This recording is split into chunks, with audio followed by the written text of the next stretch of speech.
ShredMentor Challenge of the Day number 8.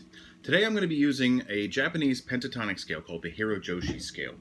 And I'm going to basically be using this sort of irregular type of layout, as in 2 notes, 3 notes, and I'm going to move up an octave, 2 notes, then 3 notes. I'm going to move up to the next octave, 2 notes, then 3 notes. Since I'm out of strings, I'm going to still hit that note again in one more octave as a tap, okay?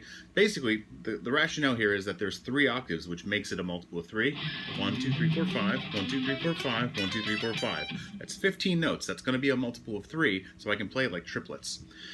But if I just stop there, it's not going to flow very well on the way back. So I'm going to add that one extra note, all right? I'm going to be tapping at 19, all right? So I'm basically going to be doing these last notes as legato, just to kind of free up my hand, because I'm going to use palm muting on the way up. All right, so here's what it'll sound like.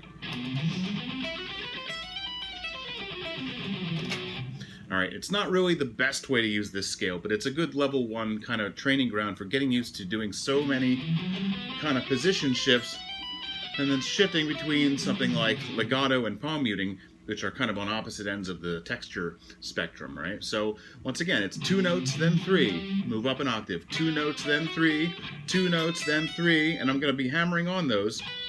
That's my last pick note so that I can get over here to tap onto 19, pull off.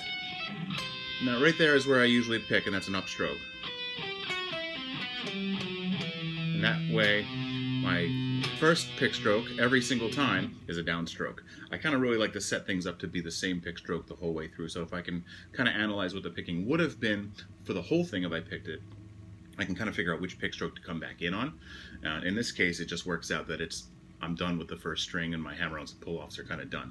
So that's kind of the idea there. Now, like I said, this is a multiple of 3, all right, in all. It's actually, well, it's 16 notes, but 15 is really what I'm going for. It's 15 notes up. 1, 2, 3, 4, 5, 6, 7, 8, 9, 10, 11, 12, 13, 14, 15. By adding a 16th note, it's actually 15 notes the other way, too.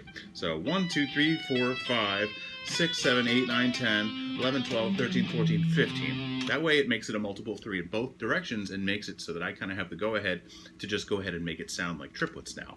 1, 2, 3, 1, 2, 3, 1, 2, 3, 1, 2, 3, 1, 2, 3, 1, 2, 3, 1, 2, 3, 1, 2, 3, 1, 2, 3, 1, 2, 3, 1. All right, so when you practice this, don't forget the rhythm, because it's still kind of the main ingredient. So you give it a try, and I'll see you again tomorrow.